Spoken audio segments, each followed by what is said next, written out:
chat right now. We got different. So there's a lot of sound, there's a lot of noise. Why is everybody in slow motion? Without further ado, let's bring on Chris. Without further ado, but without further ado, let's bring on Lori.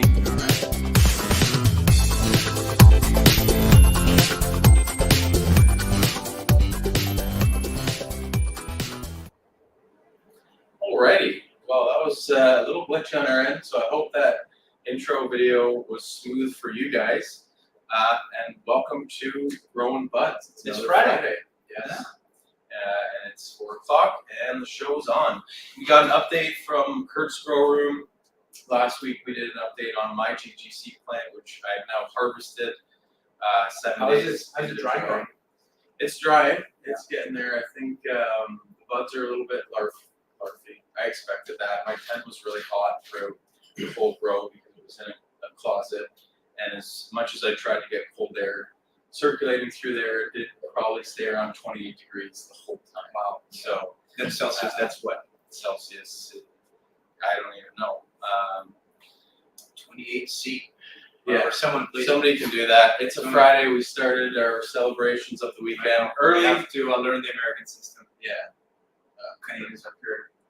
Some people would argue metric makes more sense, but we love our American friends, so you guys do you. We're going to do an update on H's GGC plant and 2 massive plants that he. There's an echo. Are you guys still hearing the echo? Let me just double check. Hold on. That's why. Oh, there we go. Thank Hey, you guys. for Is that the better? feedback. Is that better now, guys? Can you guys I'll hear bet us you that's a better than it million was times just? better. Can you guys hear us better than just 2 seconds ago? Let us know in the comments there. We got a question from Cade. We'll answer that in the meantime. Just wondering what humidity I should have my seedlings at. Very high, right? Yeah, seedlings like really high humidity, like Kurt said, because they're just learning how to transpire, which means pulling the water from the soil through the roots, bringing it through the plant, keeping the nutrients in the plant, and then putting that water out through water in the form of water vapor through the leaves, right? So because there isn't much there, your VPD has to be really low. And the best way to accomplish a low VPD is with a high humidity. And you can also make your temperature high as well, because seedlings, they do like a high temperature so that their metabolism goes faster. So what I typically like to do with my seedlings is 26 to 27 degrees Celsius, which we just need a little converter here to be able to do that. Actually, Kurt is taking care of that. 20 C to F, which is 79. So yeah, 79 Fahrenheit, and a humidity of 70 to 80%. So that way you're safe that your seedling is not going to get burnt. Of course, with lighting on top of it as well. You don't want to have too many PPFDs. 100 PPFD is enough for seedling to get started as well. So 100 PPFD, 80% humidity, and 79 or 27, 26 Celsius is what's ideal. There we go. So audio is working now. Thank you for the question. Please Excellent. keep giving us questions because H loves to answer them. As usual, we'll bring on whoever wants to show off their plants on halfway through the show after we do the updates from my place and H's. Hope you guys are enjoying following along the grow. I think it's been a great switch up that we've been showing more of H's plants, and I love showing off my plants because I'm finally at the point where I feel pretty confident in my skills. And we love seeing your took a guys' while. plants too, you know, like you Yeah. guys are showing us your plants during your first grow and so on. So we love that, and we love seeing the updates. So please do come on today, guys. Everybody wants to see the updates. And that's the thing that I was talking to Kurt today is like, it's cool because we remember what it looked like the week before, especially if we're following along. So if you guys have been coming on live to show us your plants and they've been growing, especially if they've recovered from something that we've been trying to diagnose, please come on, and we'd love to see how they're doing. And Global Grow Cup plant competitors as well. We love to see how your plants are doing. This is the last month here now, so all we're expecting now are final submissions. There's no more check-in submissions. Yeah. This is the last one now in October, so you must do it before you harvest your plant. And that's about it. We're looking forward to seeing those very final ones and actually counting how many final ones we get from how many Who survived? started up. It's not easy to Exactly. make it all the way. Your plant wasn't even getting runoff for a while. I'm shocked that it it stayed alive. We have a I know. follow-up question on temperature here. What about soil temp? Soil temperature, I would say your soil temperature is always going to be roughly the same as the environment temperature, because after a while everything homogenizes to that. However, you can put heat through the soil as well, and that heat will also dissipate outward. You can use a heat mat for that. These heat mats, sometimes they have a dial to regulate it. I don't like to do it any higher than what you're doing outside, right? Because otherwise what's going to happen is you're going to start getting all of the water that's in your soil to evaporate through the soil, and then it's going to dry out, and it's not going to be so beneficial for the roots. So if you have the heat from the bottom and you want to add it from the bottom and the top, that's also fine. I would just be cautious not to do it too hot, because I know that there's some adjustable ones. Like I love the Infinity one that's adjustable, but I keep it in the low setting because on the high setting it's really hot in there, which could be beneficial for certain plants, maybe some microgreens, but definitely not too hot for cannabis. And if you're doing clones, that's also another benefit of keeping it warm there, because it does help with the root development, especially in the first few days. Cool. All right. Well, we need to get to the second half of the show, which is our favorite part, where we have you guys on. So we'll send a link out in the comments shortly. But before we do that, we're going to do an update from my garden. So give me 1 second. Let's see how Kurt's plants are doing. Alrighty, folks. Welcome back to Kurt's Grow Room. So we are past the stretch phase now. As you can see, I did make it to the top of my Scrogger and framed trellis setup here. I did take the advice of, I forget who said it in the live, but I raised up the plants that were a bit lower just with some more risers, and did that post-stretch defoliation and pruning. So my stalk structures are all cleaned up, and that's going to free up a lot of the plant's energy to focus on building juicy buds on top. Still have the 3 clones on the side. It is getting quite tight in here, like H predicted a few weeks ago, but they're all looking pretty happy, keeping the air flowing with a few different fans here. Even went ahead and pruned, defoliated the clones that I am keeping around, mostly probably for extraction, but we'll see. We'll see how the buds turn out on those. Temperature's a little bit high in this room right now, so I'm doing my best to bring that down, hence the fan on the floor blowing colder air upwards. Probably would be a good idea to get this awesome AC Infinity refillable carbon filter a bit higher up in the corner so it's sucking out hot air. Got my sticky strips, doing a lot of work. Unfortunately, got quite a few flies flying around in here. One right now. It's not a fly, or a mosquito on that one, but anyways, you do what you can. This is right out of my garage, so not a whole lot I can do. And as long as I'm staying on top and monitoring what bugs are coming in, I think we'll be all right. So yeah, drippers are putting in work. Got the Athena Pro line creating this grow, very high ECs, but no signs of lockout in my opinion quite yet. And we're watering till runoff. So this bottom tray is getting a little gross. I am sucking out the runoff water every couple days, but could probably do a better job of keeping that stuff clean. But what do you think, H? What are the thoughts? Am I out of the woods as far as running out of room? I think the stretch is over, although this one seems to keep popping up just a little bit every time I come in here. So anyways, back to the live.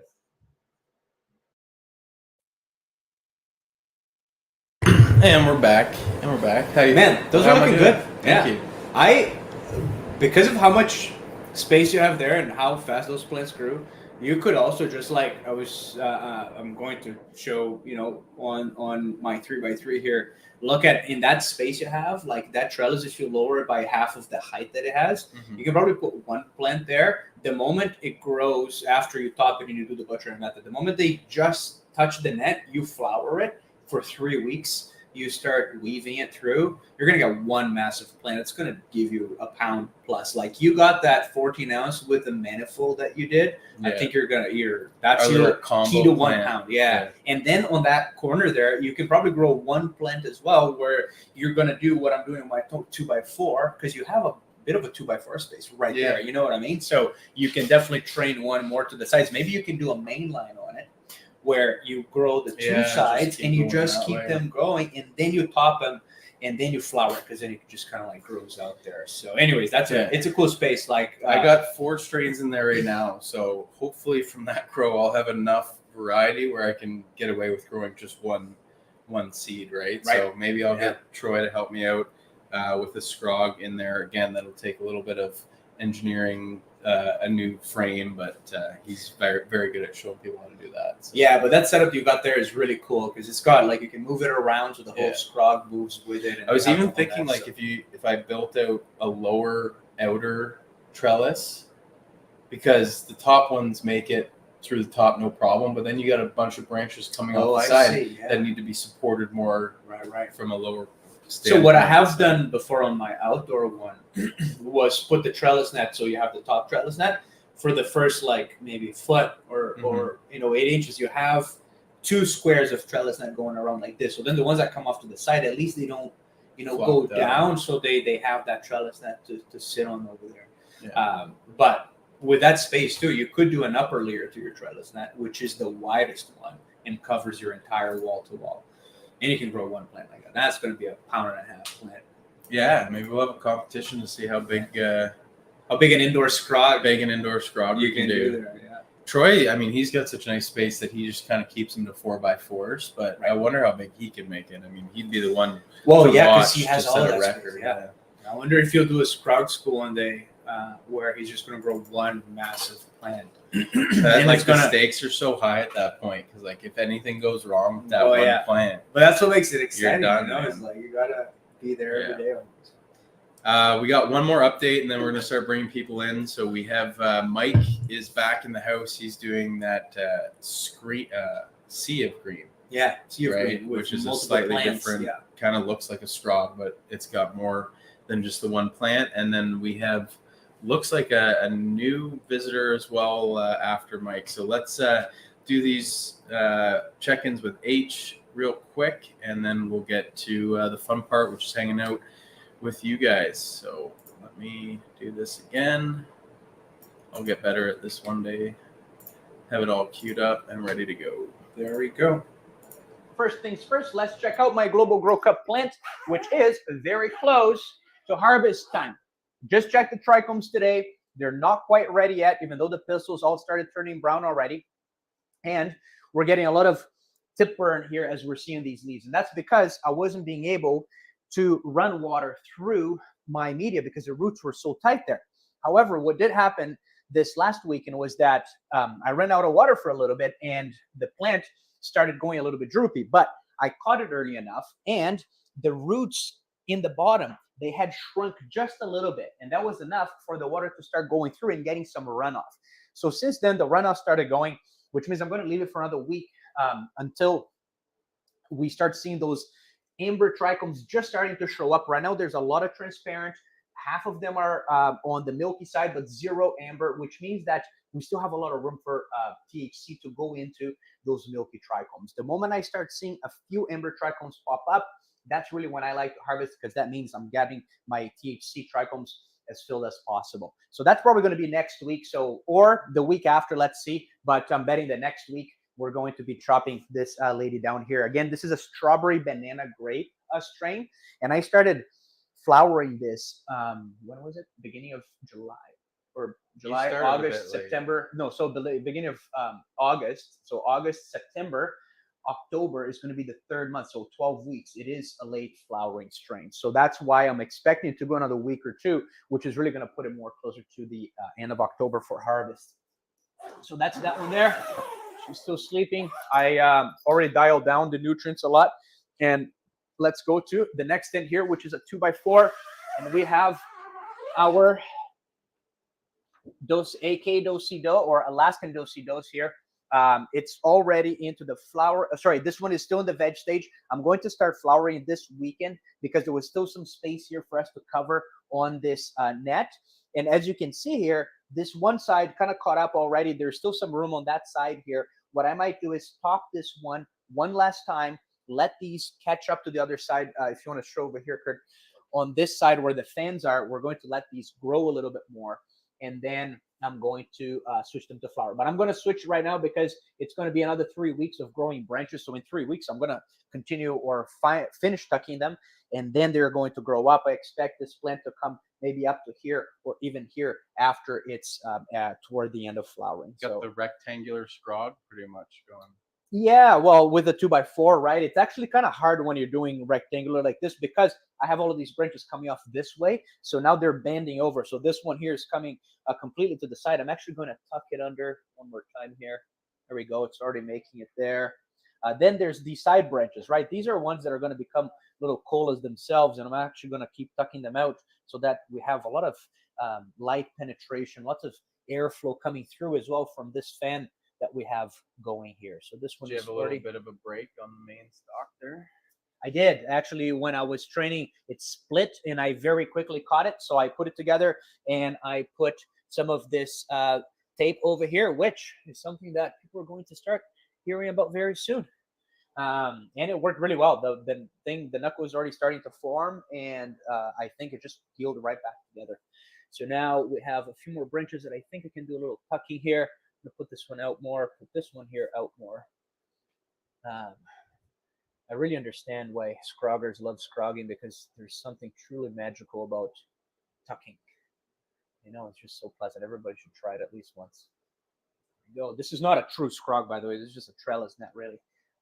But Similar technique. exactly, yeah. The only thing is, like, this trellis net is going to like really come up as the branches start putting on that strength up. Whereas Scrogger would have had this probably 6 inches lower too. Yeah, and the scrog net is like tight, right? So the rope actually doesn't give much at all, and it really holds the plant down. So I think that we've got good enough amount here. Again, this plant is doing really well. I was going to do a little defold, but quite honestly, it doesn't need much. Actually, one thing that we need to do, Kurt, is remove a few of these offshoots here. Like, can you guys see how small these are? We don't recommend keeping them on just because what happens is they're going to grow into popcorn bud and they will take away from the energy from these top ones. So I'm just going to come here. I usually wear gloves for this, but there's not much little trichomes to this plant yet. So I'm just going to come here and I'm going to cut everything that's below, I would say, the line of this node here for now. And as the plant grows, I might even come one layer higher and cut these off as well so that we only get this beautiful growth here above the net, right? And then they're going to be really nice buds, very crystally, not this popcorn stuff that is not getting enough light at all. So I'm just going to chop these out. And here we're good. There we go. Perfect. So now it's more clean here. The air from that lower fan is actually going to come through more. And this plant is much better now. So I'm actually going to cut just this one here more. And we're good. There we go.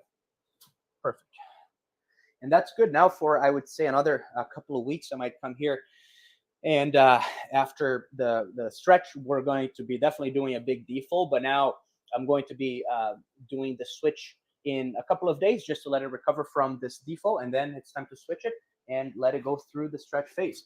Which brings me to the next plant, our purple punch, that is already quite at the end of the stretch phase, but still stretching. So we're not going to do the mid-flower defold just yet. But as we can see here, the single purple punch filled the entire 3x3 with no more space to give. And it's even crowded there.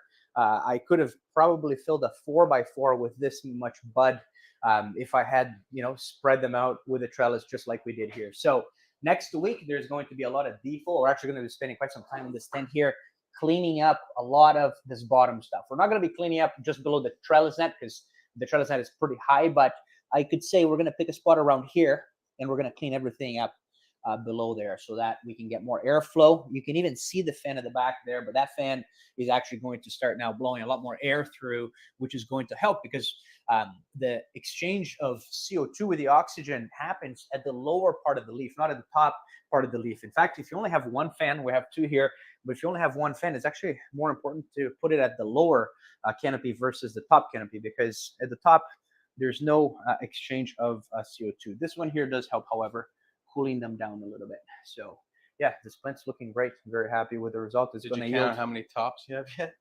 No, I have not. It's going to take some time. It's going to be even hard to count. What I'm going to do is after the final defold, we might give it a count, because I'm probably going to get rid of some of these small, like, little branches here that are not making it to the top, and then we can actually really see what's left behind, right? So yeah. There's something about, before I used to grow 4 plants in this tent here and flip them to flower faster, but then there was a lot of defold. They would grow like this tall, Now growing 1 plant, all it took was 1 extra week of veg, flipped it to flower, went through the stretch phase, put the trellis net on, spread it out. It's filled the entire 3x3 now. It's almost at the end of stretch, which means it's not going to go any more higher. My light is a good 2 feet away from them, which is not going to cause burn or those foxtails. All in all, I think that I'm going to start growing just 1 plant per tent instead of doing, multiple. Plus, there is something about growing a massive plant like that versus growing a bunch of smaller ones that is really pleasant. And by the way, this is just a 3-gallon pot here, guys. I'm feeding it every day with an automated drip irrigation pump, because the plant is drinking what we put in there every day. And then every week I do a bit of runoff to make sure that we're not building up our fertilizer in there. But other than that, yeah, she's doing great. I actually have to mix some new fertilizer, our Athena line, blended line, this weekend, because we're running pretty low. That's right. All right, guys, that's it for my update. See you Thanks back there. for the tour, H. Let's go sit down.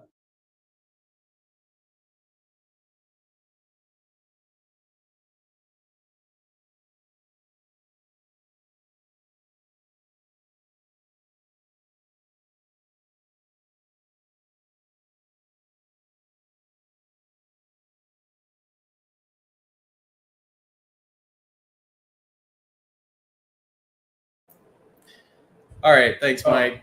Thanks, Mike. We were muted the whole time. Well, no, we were just saying that this was one of our longer videos, and I didn't realize it was like twice as long as the other one. But we did see the comments about the plants being at nighttime and the lights being on. Yes, you're right. You don't want to do that 2 days in a row or 3 days in a row, because it's really going to tell your plants that something is going on over there. But when you're not having direct light shining, which we didn't, and you're opening your tent for less than a couple of minutes, You shouldn't do it. You're making excuses. No. It really doesn't affect it much. I know that there's some growers, they'll say they won't even put the humidifier inside of the tent because a little light of the clock is going to disturb the plants. But it's actually, like, I've done that a number of times. They're not that sensitive, to say the least. There's a lot that has to happen there at a molecular level, which we can get into it. It's a whole can of worms. But with that said, those phytochromes will not change state just from a little bit of light. So if you want to show off your plants quickly to friends and so on, and all it's going to take is a minute or two, you can go ahead. If you ever do that and your plants re-veg, which, by the way, is something pretty hard to do already, I'd be surprised. That's my rant. Okay. Nectar's not going to put up with this. He says no excuses. No excuses. Hey, I respect that. I respect people who do it to a T. You know what I mean? You could say, that's not the perfectionist. I've watched Bruce Bugby's video on it. He said that they had a greenhouse where their neighbors' like porch lights were almost a problem. Like, they measured the light, but I mean that would be every night too. So, correct. Consistency is what really is the problem, because then the plants are like, again and again and again, something is really changing here, right? Yeah. So re-vegging plants does take like 3 to 4 weeks just for a plant to go from flower to veg again. So you got to really persist to get a full re-veg. Anyways, let's bring our friends on. Let's start. Mike was here first. Let's stop talking. Let's let Mike talk. Yeah, Mike, what's going on? Good to see you. What is your opinion? Please give us your opinion on open your tent here and there to have a look at your plants. First, we have to address, in the last segment, you say, let's walk back to the desk. Is that what you finished on? Yeah, man, we have to act like that was last. It was earlier today. Did I say a desk? Did you Yeah. say this? Oh, man, I think let's head back or let's walk back or it made me laugh, man. Kudos. I Well, like then there's entertainment value. There we go. it's been a while since I've seen you guys. I had just had the plants in veg still, I think, or maybe they were flower. I've only been in flower for 2 weeks. Tomorrow is week It 2. was right. We were telling you should probably flip. I think. Yeah. And I was flipping you the had next day. harvested. You had harvested that big plant from the 1-2. How many ounces did you get out of that? Or did So you measure it? I haven't. So I weighed it, the wet plant, and I took every bud and I took every branch. I went. So all the stick was here. No stick, only bud. It weighed 11.4 pounds wet. Wow, that's crazy. So that's going to get you 20% dry weight, like after trimming, likely, especially because you took the stems off. I've done like a lot of measuring before, and when you include the stems, it's usually like 11 to 15%. But if you took the stem off, that's going to be like 20%. So you're going to get a couple of pounds out of that, which is going to be like, top notch. Yeah, no, you that gonna Evo extract 10, man, it throws down the light. And listen, that was the cocoa, right? My first experience with cocoa. And that's why I moved to the cocoa too, right? So. And are you gonna extract that one? I can't remember. Yeah. Yeah. I'm just. I bought a 20-gallon washer because I have 11 pounds. I'm like, I need a bigger washer. Wow, I always that's a need a big bigger washer. Yeah. So I just ripped it apart, glued in some plexiglass, and did a hose. I did like the whole mod thing, but there was crappy videos on the YouTube. I went and watched them, and I was talking to Troy about it. He goes, yeah, man. He goes, I watched it. He goes, I stopped. And I go, yeah, I got to figure this out. So I've done it. I'm uploading it now. It's like 4 gigs of freaking 25 minutes of step by step pictures, every video. Like you can see what's going on, and I can't wait to use it. So it's coming. Right on. That's cool. And that's going to get you. So if you did 11 pounds, like 2 pounds dry, that's about half a pound of like hash that you should get. You know, like if you're extracting it really well, it turns out to be about like 10% or so. Yeah. Right Hope on. so. That would be amazing. But we'll see. I've never washed this strain, and each strain is different, right? So you could go to wash something and go, oh, man, I usually pheno hunt a strain. Like, this is what's in this tent right now. I pheno hunted it out of a pack of 10. I got my one good one. I washed each one individually. This one washed the best, tastes the best, was the best medicine. So now I have almost a full tent of it. So right on. Nice. Yeah. And I'm in 2-gallon cocoa pots. Never again. Too big. For 12 in a 5x5. Oh yeah, damn, yeah. I think Lori was saying at Niagara they usually just do 1 gallon. 1 gallon, yeah. So for the whole cycle, yeah. I didn't know any better, man. I just did the 5-gallon. I'm like, I'll get 2 gallons. They have this kit. It's like $60 or $80. I'm like, perfect, send it. But 20% runoff of 2 gallons at 60% WHC cocoa is 900 mils per 12 pots is a lot. I'm going through right now in flour almost 25 gallons a day. Wow, that's crazy. 25 gallons? Because listen, so I was watering once a day, and I'm like, I'm gonna try that and see what happens. The dryback that I was getting in the 12-hour span of flour was way too much. My EC went through the roof. My pH changed. I'm like, nope, I got to do at least 2. So then I went to 1 at lights on, 1 at 10 hours. And run off at 20%. You know what I mean? Like and I did it at the first time, 20%, second time, 20%. EC came back down a bit, started to get better. And then all of a sudden the plants exploded. I was getting I won't even tell you how much I was getting because I want you guys to see these plants. All but right, I'm up to 3 waterings a day now to try to keep the EC in check. I'm going to switch to the camera. Okay. Yeah. Right. Well, do you need to do 20% runoff? That seems like a lot. Yeah, 20%. I think you can get away, Mike, with like 5%. I would say if you're doing every day, especially, right? So because our pots, the smallest one is 3 gallons, and in the beginning of the veg cycle, especially into the beginning of flower, when they're not drinking the entire pot worth of water, I'll water and leave it for a couple of days so that the roots can really find all of that. And once the roots are everywhere that you're watering every day and they're sucking all of that water every day, that's when that cycle and multiple shots really comes in handy, So I think that if you, to compensate for an EC that's super high, you can start feeding a lower EC. I've seen a lot of growers that feed a lower EC and do less runoff, especially if your plants like your fertilizer. That means that they will be okay with a lower EC that builds up, right? So the Athena line, for instance, they start at an EC of about, I think, 1.4 or 1.6 at flower in the beginning, which is about 800 ppm if you're using the ppm scale. Then they go up to 2.3, which is the highest, but requiring a runoff of 5 to 10% every day. And that is meant to get your EC to go as high as 5.0 in the media. That's okay. Above 5.0, that's when you start getting into problems. But with that ratio and with that low of an EC, you still get up to a 5.0. And honestly, I've been doing, Athena's great. They have a hotline you can call and they'll tell you exactly what's going on with your grow. And I spoke with them for like 45 minutes and I've been doing what they said, which is exactly that, and it's really thriving. So I don't know how that would affect your grow there, Mike. Maybe you can kind of like help yourself by not getting so much runoff every day.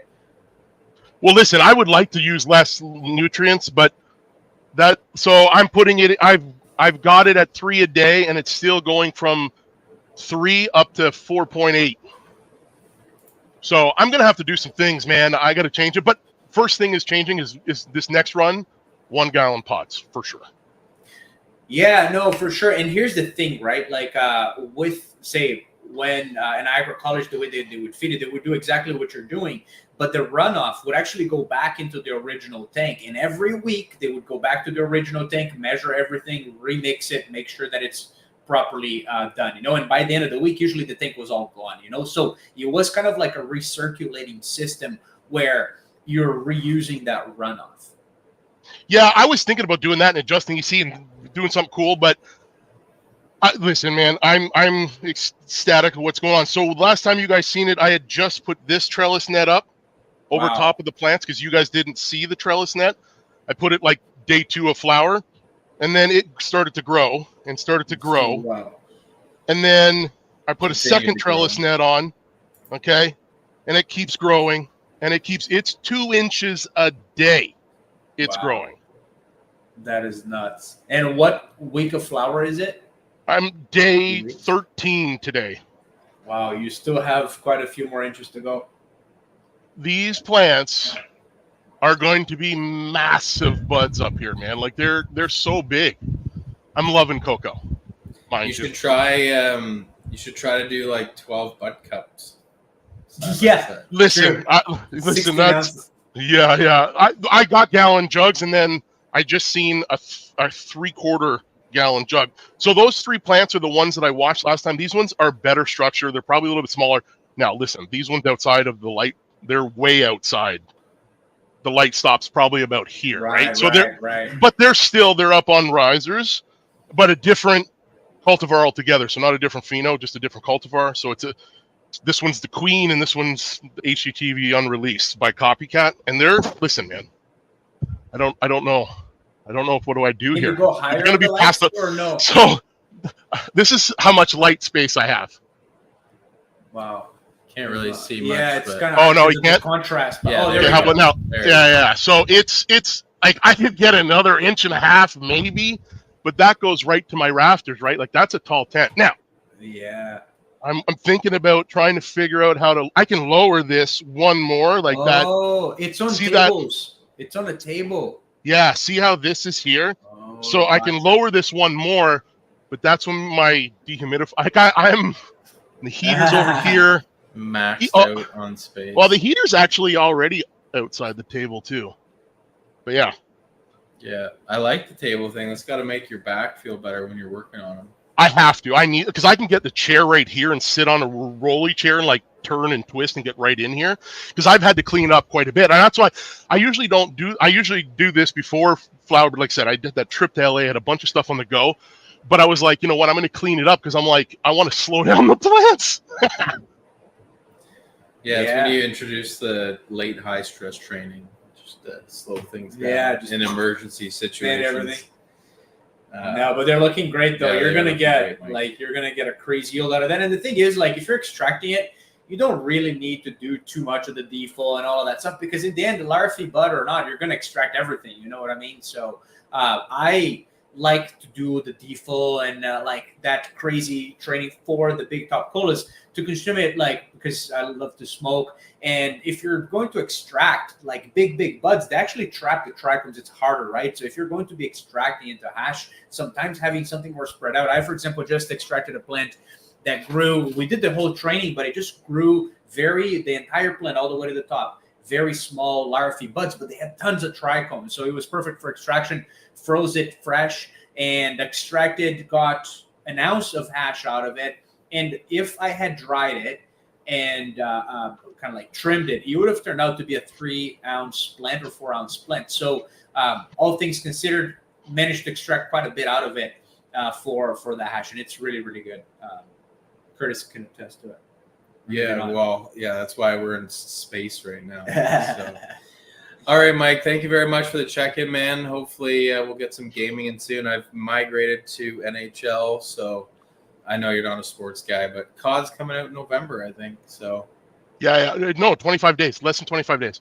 Oh, is it? Yeah. Yeah. What I'm going to do, guys, I'm going to hang up. I'm gonna go outside. I'm gonna click this link again, and if you guys have time at the end, if you don't worry. But my outside plants are looking pretty dope. No, too. we'll definitely have time. Yeah, for it. we'll bring you back on. Yeah, we do have a few more great. people, so we're gonna get to them. Yeah. A bit, Mike. Sounds Thanks, great, guys. Mike. See you in a bit. Again. Alrighty. We have Matern would be up, so I need to see like a picture of plants before I can bring you on. Oh, okay. There we go. Perfect. Sweet. Okay. Welcome to the show. What's up, guys, man? Can you hear me? Yeah, we can hear you perfectly. Thank you for using a great mic. Yeah, for sure. This is the clones I just transferred over. This is my first time using bud cups for the clones. So Nice. I'm still trying to figure out the water in here. That's why, I got some droopage back here. I just watered up today to kind of get them set, because with the drainage being so good on these bud cups, it goes through the water a lot quicker than I was doing before, So I do have a question for you about clones, though, man. I'll take you over to my other tent. So just quick question on those clones. Did you put them in cubes or like rooted already in the bud cups, or did you root them in the bud cups? I put them in Root Riot cubes, and that's how I grow all of mine. Yeah. Cool. Yeah. No, I just wanted to ask if you put them like in the bud cups right away or not, because I haven't seen someone like, just put the cutting with Clone X or rooting hormone straight into the bud cups yet. But it makes sense. That's what, whenever I did clones, I used before the bud cups, I always used to use exactly those plugs. They're great. Yeah, this is my cloning tray. I put however many I want in there and slam the lid on it, cover it up. Go dark until the roots come.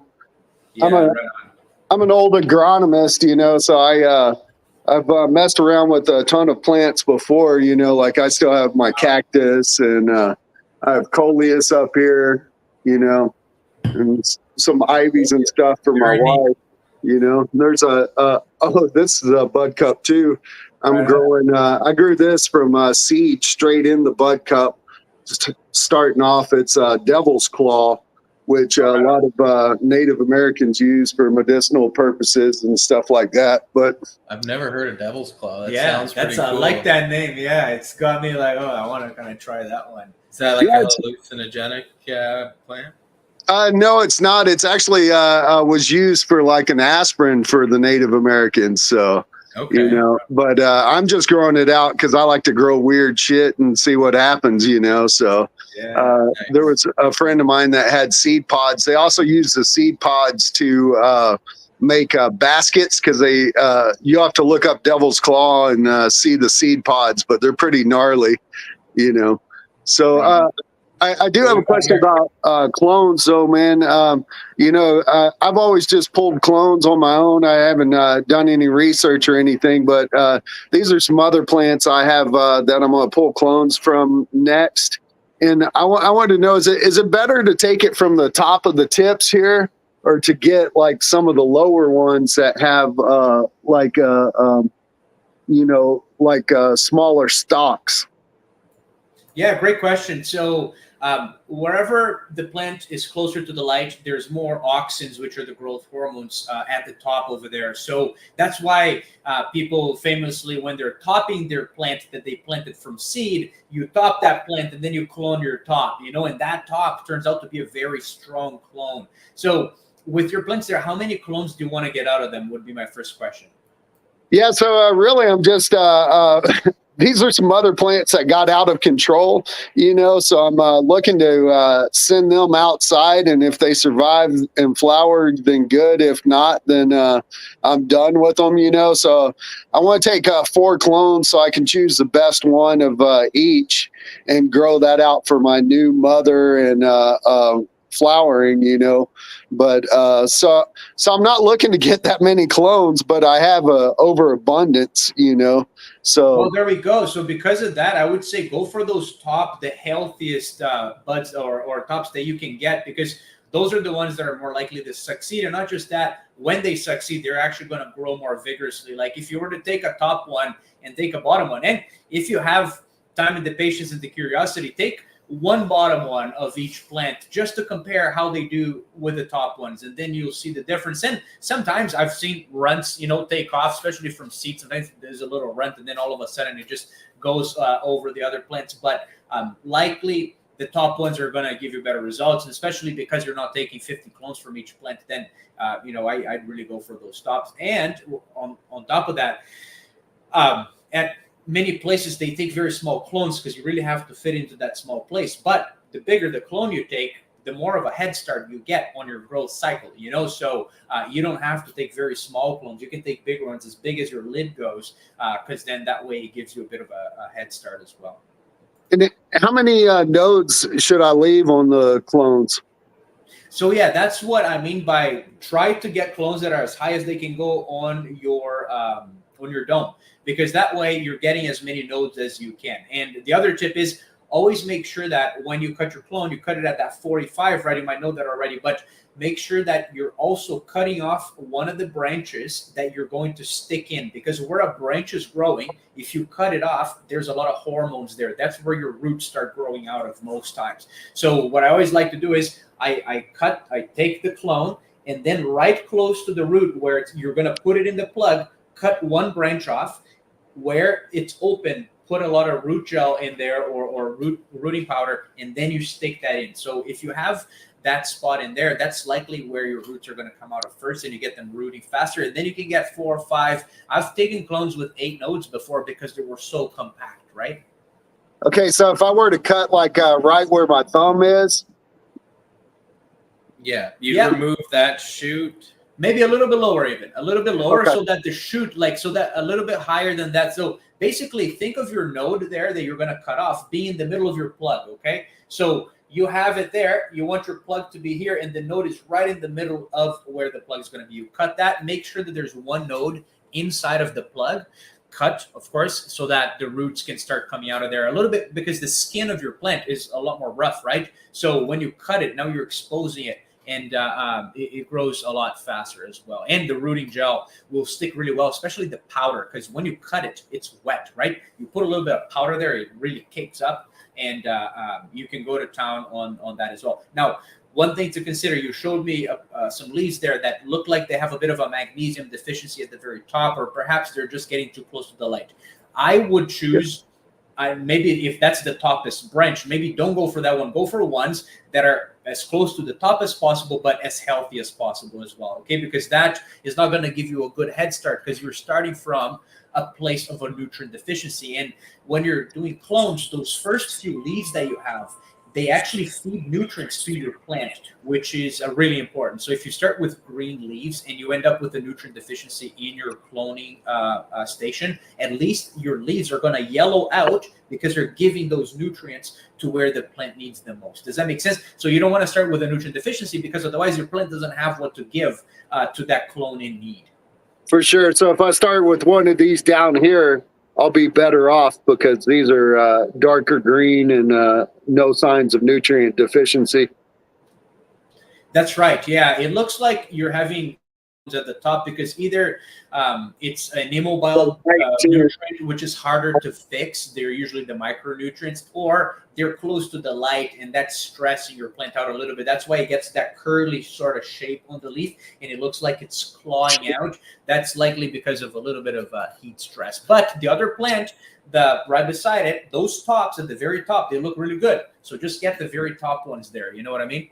Yeah, for sure. I have my light toned down to like 50%, but you know, this plant's a White Widow Skittles mix, and so it grew tall, and I didn't do any training on it, so they're tall, long stalks. So that's why it's so close to the light. So I think a lot of this is light burn up at the top, but it also got neglected as well. So I'm just now bringing it back, you know. So I think I'll be better off taking some of the lower ones like you suggested. Awesome. Yeah, no, but everything is looking great. Thanks for for sharing your grow with us, and look forward to seeing how those ones in the bud cups go. I'm curious to see how many days it takes for you to pop those buds and just see those roots off to the sides. I would say it's going to take a day or two, and you're going to start seeing roots around the bud cups already. Wow, nice. All right, man. I appreciate it. Thank you. Thanks for joining. Coming on. Yeah, I've obviously started quite a few plants in the bud cups already, and the drainage is great because you do want that to dry out. You want the roots to be searching for water and spreading out to all the different sides, so that when you do transplant, you get that nice robust root development. And sometimes with the solo cups, they have pockets in the bottom where the drainage doesn't run off quite as well, and then it just circles around. You get that going. Nothing wrong if you do proper drainage and you've been using them for a while. We get people contesting us on that all the time, but there's a lot of other benefits to the bud cups too. So they're recycled plastic, they're built to last forever, super easy to clean, dishwasher safe. They have the built-in drainage like we mentioned. So they're a product that you buy once, or if you're doing a lot of plants, maybe one for every plant that you typically grow, and you could probably take care of them and make them last forever. I know I still have the same bud pots you gave me when I first started with BudTrainer.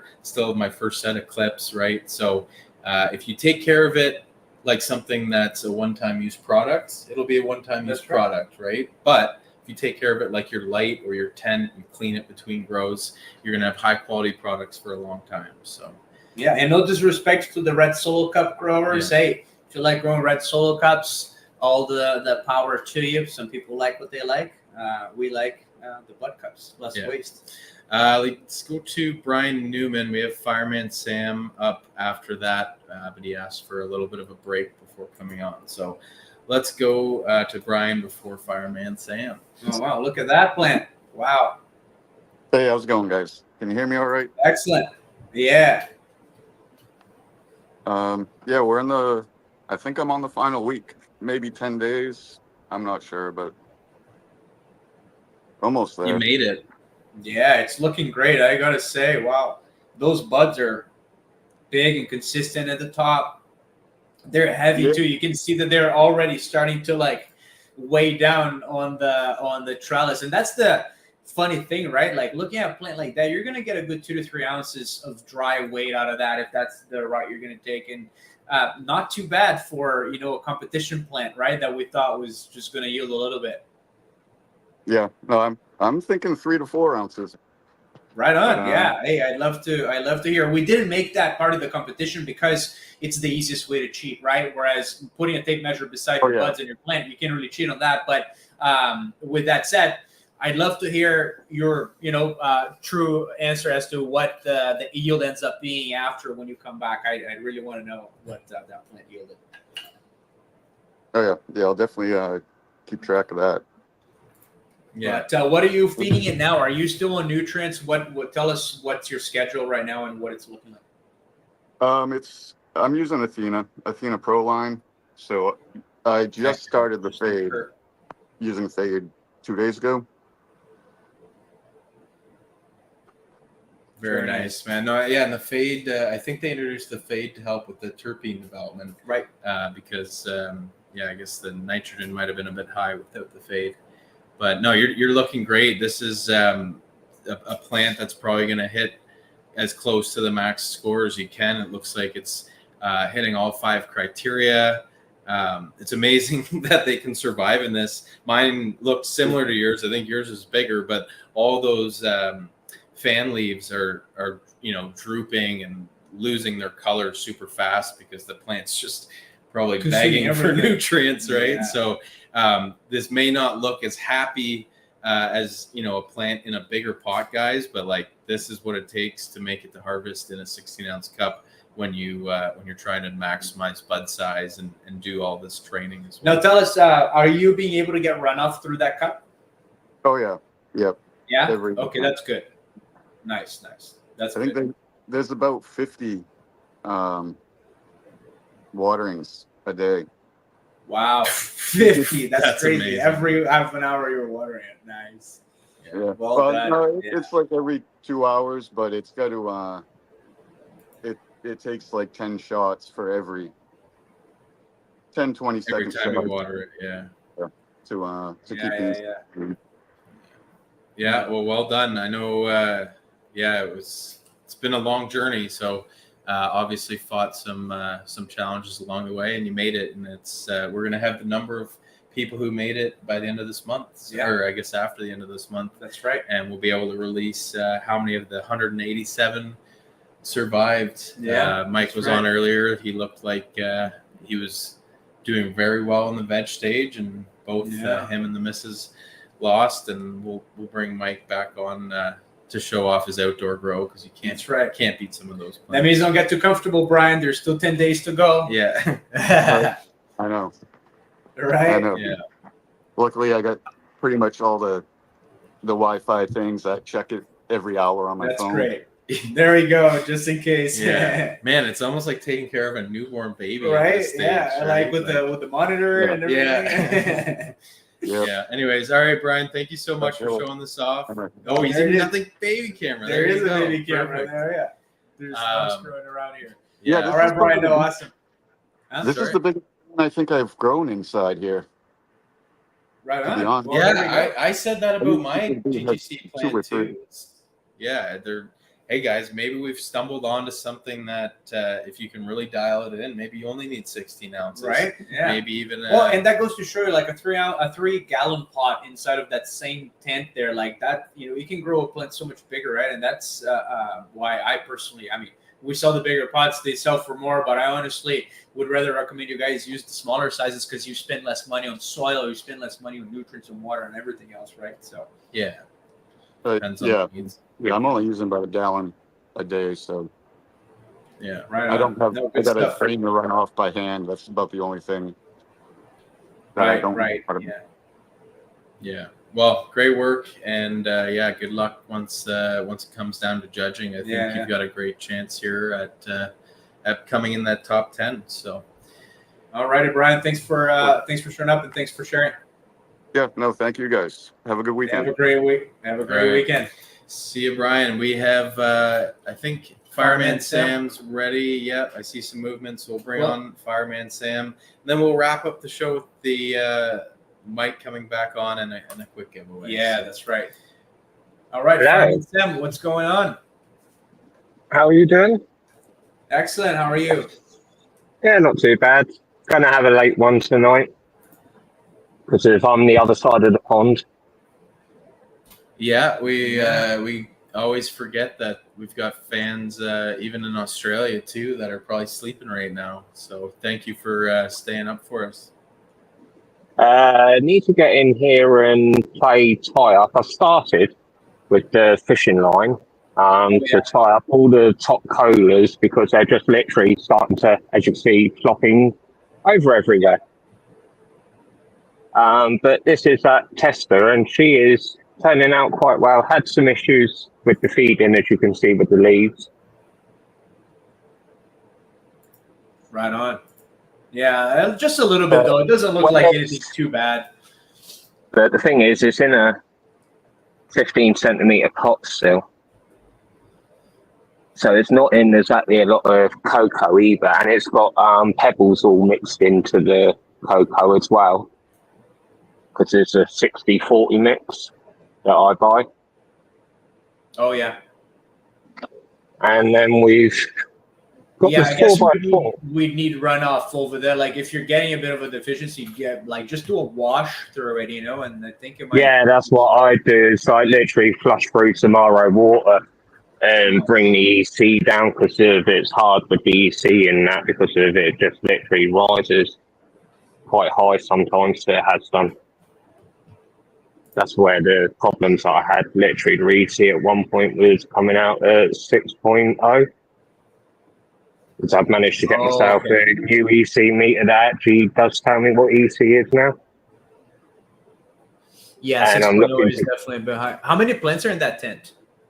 in this one, we've got 6. Right on. I need to get in here and have a major defo, as you can see, and get rid of all the runners because I'm literally going to go for tops because there's 8 tops to each plant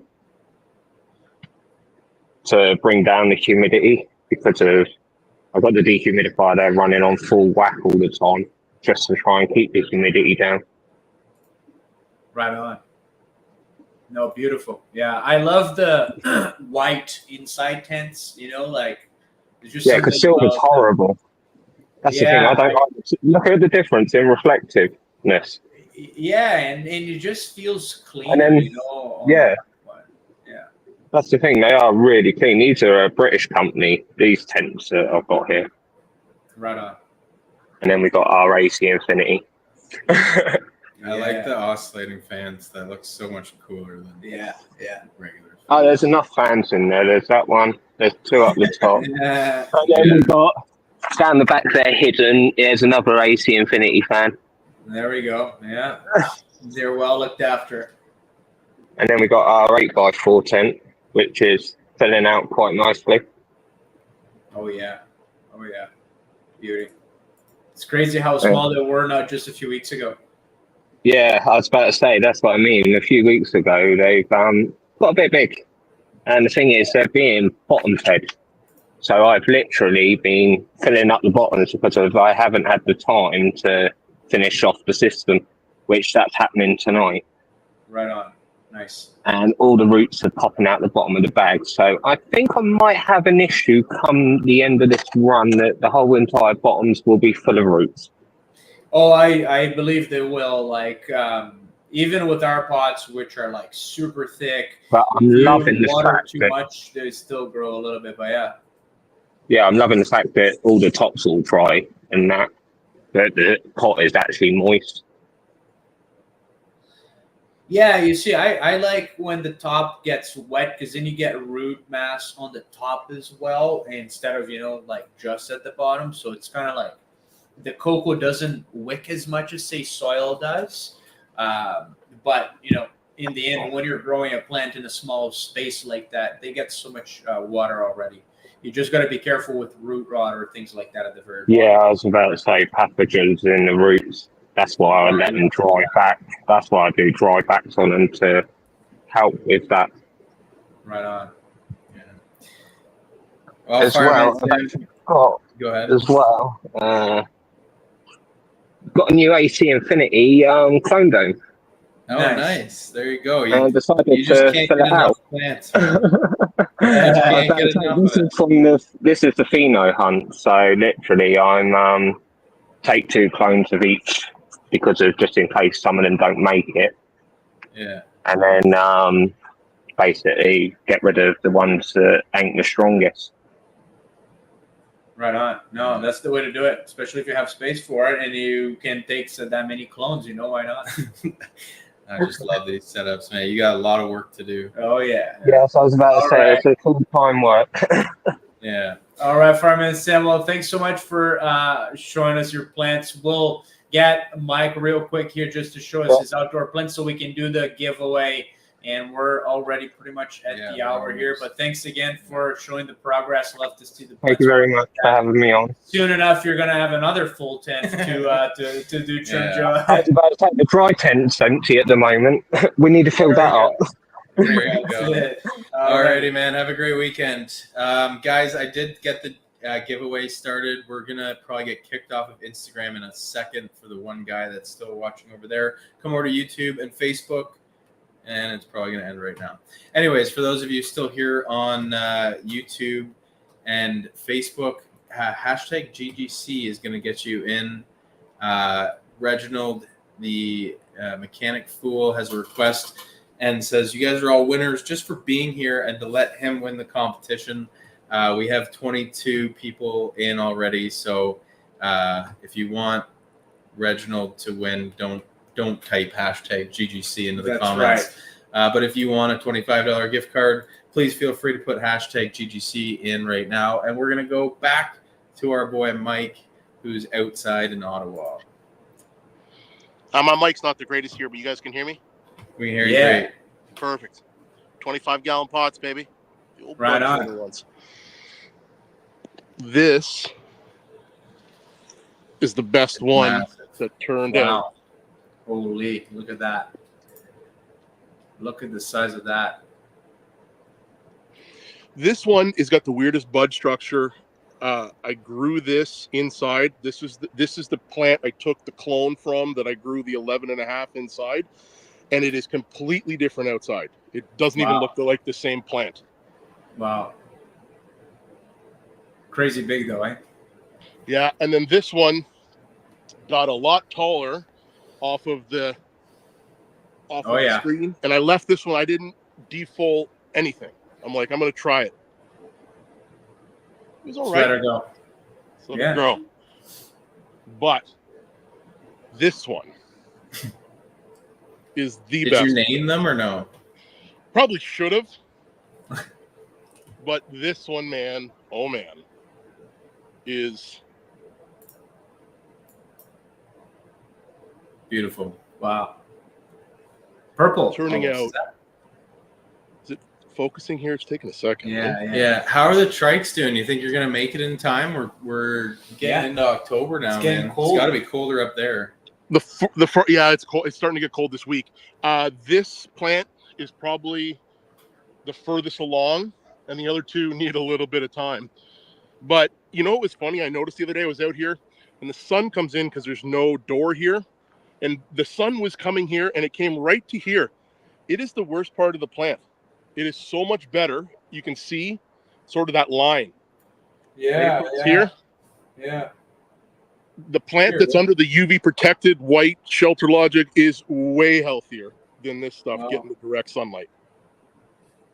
Wow. Crazy, eh?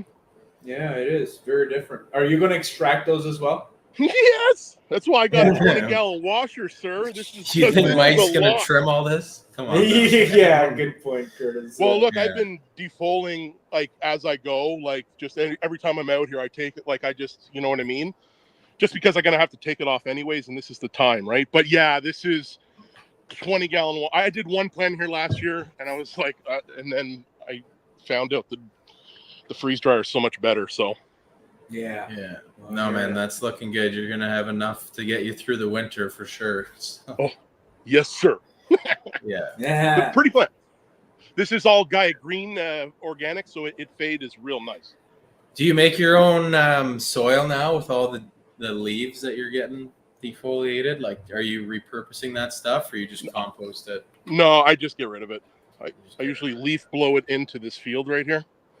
Yeah. And then give it to them. Whoever owns that field is probably going to be thanking you for all the nutrients your leaves provided. It's always good right here. Yeah. You're doing your part. All right, Mike, thanks for showing off the outdoors too. It's a heck of a property to grow cannabis on. So congratulations. Is that the memorial there for your GGC plant where you got those roses? Shots fired before you exit, eh, Mike? There's always next year. I like your idea of 16 ounce cups in that tray. Might have to think about it. Yeah. I think you'll have enough bud cups. We'll send you a couple more if you're gonna do it. Oh, we could probably sponsor that. Yeah, that would be cool. Yeah, cool, Mike. All right, have a great weekend, man. Have a great one. All right, guys, we are past an hour. It's always fun hanging out with you when it goes long. It means we've had a good show, but it's time for the giveaway. We did hashtag GGC. We've got 30 people in there. So if you're on YouTube and Facebook and you haven't entered, and you don't want Reginald to have the most opportunity to win this, That's type right. hashtag GGC, and we're gonna run this in 5, 4, 3, 2, and 33 is the There you max. go. All right, let's see if Reginald Reginald willed this into existence. Floor. Whoa. Green Shields, Green Gardens Shed Gardens. Frost. All right, Green Shed Green Shed Gardens. Gardens Frost. Oh my goodness, great name though. So GSGF, our winner for today. GSGF. Email hello@BudTrainer with just a screenshot showing that you own this account.